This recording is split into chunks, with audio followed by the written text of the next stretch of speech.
लड़का रवि महीनों से बिहार पुलिस कांस्टेबल बनने की तैयारी कर रहा था।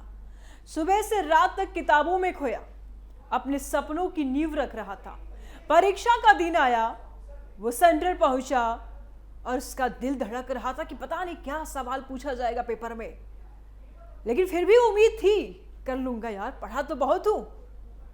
और उसी वक्त मोबाइल पर एक मैसेज आया, पेपर लीक हो गया। पहले से सबके पास पेपर पहुंच चुका है। रवि की आंखों के सामने सारा भविष्य धुंधला दिखाई देने लगा। क्या उसकी मेहनत बर्बाद हो जाएगी? क्या सिस्टम ने उसे धोखा दे दिया? यह वही पल था जब विश्वास टूटता है और सवाल उठते हैं, भरोसा किस पर होगा? बिहार पुलिस कांस्टेबल भर्ती परीक्षा और एक बिहार में फिर से पेपर लीक का मामला। लेकिन एक बार मामला सिर्फ परीक्षा तक सीमित नहीं दिखा। यह कहानी कहीं ज्यादा गहरी है, क्योंकि यह बात सिर्फ सवालों के बाहर आने की नहीं है, बल्कि उस भरोसे के टूटने की है जो हर साल लाखों युवा सिस्टम पर रखते हैं। उस सालों भर, महीनों भर मेहनत करते हैं, जो बच्चे दिन रात एक करके जो पढ़ाई करते हैं, जिनकी उम्र दहलीज पर होती है, और अगर इस बार पेपर नहीं दिया तो उनकी उम्र भी निकल जाएगी। वो युवा जो गांव-गांव से, छोटे शहरों से निकलकर बड़े सपने लेकर के आते हैं, दिन रात मेहनत करते हैं, अपने परिवार की उम्मीदों को अपने कंधों पर लेकर चलते हैं, और जब परीक्षा का दिन आता है तो उन्हें लगता है कि अब उनकी मेहनत का फैसला होगा, लेकिन एक पेपर लीक उनकी जिंदगी बर्बाद कर देती है। और इस बीच ये खबर जिस तरीके से फैलती है, उनके सामने कुछ नजर नहीं आता। सब कुछ अंधेरा अंधेरा, धुंधला हो जाता है। अगर कुछ नजर आता है तो अंधकार। कौन जिम्मेदार है उसकी? यह सिर्फ एक रवि की कहानी नहीं है। पटना में, बिहार में ऐसे हजारों रवि हैं जो सालों साल मेहनत करते हैं और अपने परिवार का भरण पोषण करने वाले, उनके भविष्य बनते हैं, लेकिन बनने से पहले पूरा परिवार का गला घोट दिया जाता है इन सिस्टम के द्वारा। क्या यह सिस्टम की फेलियर नहीं है? बताइए आप। जवाब देना होगा रवि को भी, रवि जैसे तमाम लोगों को भी, कि आखिर सिस्टम की फेलियर रवि क्यों भुगते, रवि जैसे व्यक्ति क्यों भुगते? पेपर लीक हुआ सिस्टम के फेलियर से, लापरवाही से रवि का भविष्य क्यों खराब हो? जवाब देना पड़ेगा। क्या किसी ने सोचा है कि उस युवा पर क्या गुजरती होगी, उन बच्चों पर क्या गुजरती होगी? उसकी नींद, उसकी आत्मविश्वास, उसकी उम्मीद, सब कुछ एक झटके में हिल जाता है। और यही वजह है कि यह मुद्दा अब सिर्फ परीक्षा का नहीं रहा, यह व्यवस्था की साख पर सवाल बन चुका है। सोशल मीडिया पर घूमते हैं पेपर। तस्वीर को जरा समझिए थोड़ा और करीब से। आइए इधर, मैं समझाती हूं आपको। जांच में सामने आ रही शुरुआती जानकारियां यह बता रही है कि पेपर लीक कोई अचानक हुई घटना नहीं थी, बल्कि इसे प्लान करके अंजाम दिया गया था। व्हाट्सएप, टेलीग्राम जैसे प्लेटफॉर्म पर सवालों का सेट घूम रहा था। कुछ ग्रुप्स में रातों रात एक्टिविटी बढ़ा दी गई थी। जिनके पास ये पेपर पहुंचा, उनके लिए ये किसी शॉर्टकट की तरह तोहफा था, रास्ता था। वहीं दूसरी तरफ हजारों ऐसे छात्र थे जो पूरी ईमानदारी से परीक्षा देने पहुंचे थे। कुछ सेंटरों पर तो यह भी आरोप लगे कि वहां अंदर ही अंदर सेटिंग चल रही थी, अभ्यर्थियों को इशारों में मदद दी जा रही थी। ये सारे बड़े संकेत हैं, एक बड़े नेटवर्क की ओर इशारा करते हैं जो सिर्फ डिजिटल नहीं बल्कि जमीन पर भी एक्टिव था।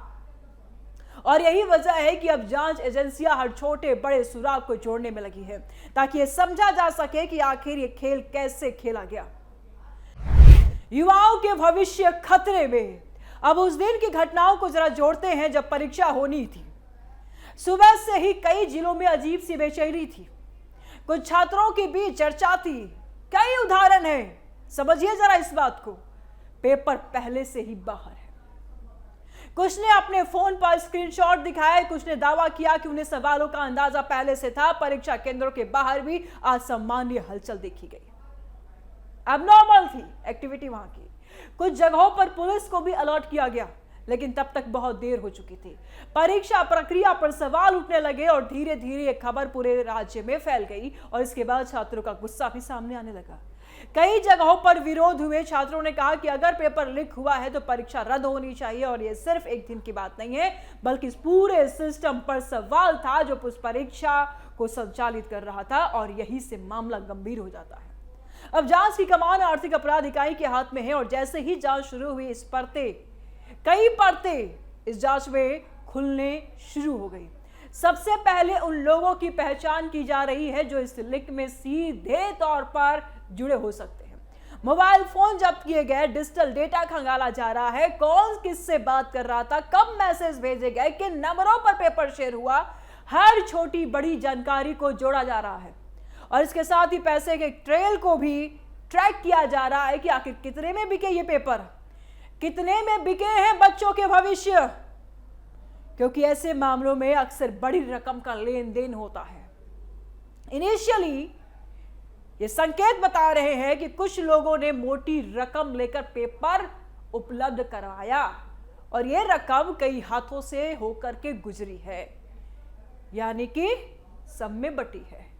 यह सिर्फ लीक नहीं बल्कि एक संगठित आर्थिक अपराध भी है और इसी वजह से जांच एजेंसी इसे बेहद गंभीरता से ले रही है। पेपर आखिर बाहर आया कैसे? सबसे अहम सवाल, पेपर आखिर बाहर कैसे आया? क्या प्रिंटिंग प्रेस से ही किसी ने इसे लीक किया, या फिर जब पेपर को एक जगह से दूसरे जगह ले जाया जा रहा था तब कहीं सेंध लगी, या फिर सिस्टम के अंदर बैठे किसी व्यक्ति ने ही इसे लीक किया? हर एंगल पर जांच चल रही है। प्रिंटिंग प्रक्रिया से जुड़े लोगों से पूछताछ हो रही है, ट्रांसपोर्ट चेन की भी जांच की जा रही है और उन कर्मचारियों की भूमिकाओं को भी देखा जा रहा है जिनके पास परीक्षा के पेपर पहुंच चुके हैं या पहुंचे हो सकते हैं। अगर यहां कोई चूक हुई है तो यह सिर्फ लापरवाही नहीं बल्कि साजिश का हिस्सा भी हो सकता है और यही वो पॉइंट है जहां से मामला और ज्यादा गंभीर हो जाता है, क्योंकि अगर सिस्टम के अंदर से ही लीक हुआ है तो इसका मतलब है कि भरोसे की जड़ ही कमजोर हो चुकी है। कहां से जुड़ा है तार? अब बात करते हैं कनेक्शन की। जांच में धीरे धीरे ये साफ हो रहा है कि नेटवर्क कई स्तरों पर काम कर रहा है। एक तरफ वो लोग जो पेपर तक पहुंच रखते हैं, दूसरे तरफ वो बिचौलिए जो इसे आगे बेचते थे, और तीसरी तरफ वो लोग जो छात्रों तक इसे पहुंचाते थे। कुछ कोचिंग सेंटरों की भूमिका भी जांच के दायरे में है।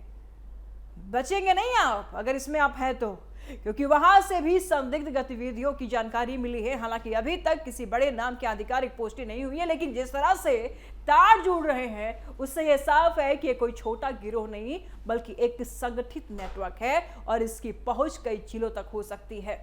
जांच एजेंसियां अब इस नेटवर्क की पूरी चेन को तोड़ने की कोशिश में है ताकि कोई भी दोषी बच ना सके, और सबसे ज्यादा असर पड़ा है छात्रों पर। वो छात्र जो महीनों से तैयारी कर रहे थे, सुबह से लेकर दिन रात तक पढ़ाई कर रहे थे, अपने परिवार की उम्मीदों को पूरा करने के लिए संघर्ष कर रहे थे, उनके लिए यह खबर किसी बड़े झटके से कम नहीं है। कई छात्रों ने कहा कि उन्हें अब सिस्टम पर भरोसा नहीं रहा। कुछ ने अपनी निराशा जाहिर की तो कुछ सड़कों पर उतर आए। उनका कहना है कि अगर परीक्षा में पारदर्शिता नहीं है तो उनकी मेहनत का क्या मतलब है।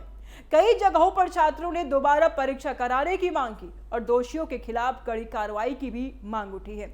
यह सिर्फ गुस्सा नहीं बल्कि उस दर्द की अभिव्यक्ति है जो उनके अंदर जमा हो गया, क्योंकि उनका भविष्य इस परीक्षा से जुड़ा हुआ था। अब कानून व्यवस्था की स्थिति भी इस पूरे मामले से प्रभावित हो रही है। जैसे जैसे मामला बढ़ा वैसे वैसे विरोध प्रदर्शन भी तेज हुए। कई जगहों पर छात्रों की भीड़ जमा हुई। प्रशासन को तुरंत अतिरिक्त सुरक्षा बल तैनात करने पड़े ताकि स्थिति को नियंत्रण में रखा जा सके।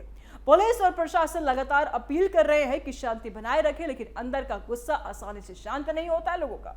ये गुस्सा, क्योंकि ये मुद्दा सीधे सीधे युवाओं के भविष्य से जुड़ा हुआ है, और जब भविष्य पर सवाल उठता है तो प्रतिक्रिया भी उतनी ही तीखी होती है। यही वजह है कि प्रशासन अब बेहद सतर्क है और हर गतिविधि पर नजर रखी जा रही है ताकि कोई भी अप्रिय घटना न हो। पेपर लीक से खत्म हो रही है जिंदगियां। अब क्राइम एंगल को जरा समझिए। पेपर लीक सिर्फ एक गलती नहीं है, एक संगठित अपराध है। इसमें टेक्नोलॉजी का इस्तेमाल होता है, डिजिटल प्लेटफॉर्म का उपयोग किया जाता है और पूरी योजना बना करके इसे अंजाम दिया जाता है। इसमें कई लोग शामिल होते हैं और हर किसी की एक भूमिका होती है। कोई पेपर हासिल करता है, कोई उसे आगे बढ़ाता है और कोई उसे बेचता है। और इस पूरे खेल में सबसे बड़ा नुकसान उस ईमानदार छात्र का होता है जो सिर्फ अपनी मेहनत पर भरोसा करता है। यही वजह है कि कानून में ऐसे अपराधों के लिए सख्त सजा का प्रावधान है, ताकि कोई भी इस तरह की हरकत करने से पहले 10 बार सोचे। और आखिर में बात भ्रष्टाचार की।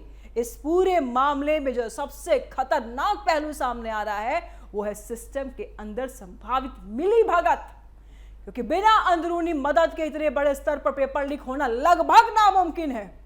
और अगर जांच में यह साबित होता है कि कोई अधिकारी या कर्मचारी इसमें शामिल था, तो यह सिर्फ नियमों का उल्लंघन नहीं होगा, बल्कि उस भरोसे के साथ धोखा होगा जो जनता सिस्टम पर करती आई है, अभी भी कर रही है। और अब सबकी नजर जांच पर है और उम्मीद यही है कि सच सामने आएगा, दोषियों को सजा मिलेगी और भविष्य में ऐसी घटनाओं को रोकने के लिए कोई ठोस कदम उठाए जाएंगे।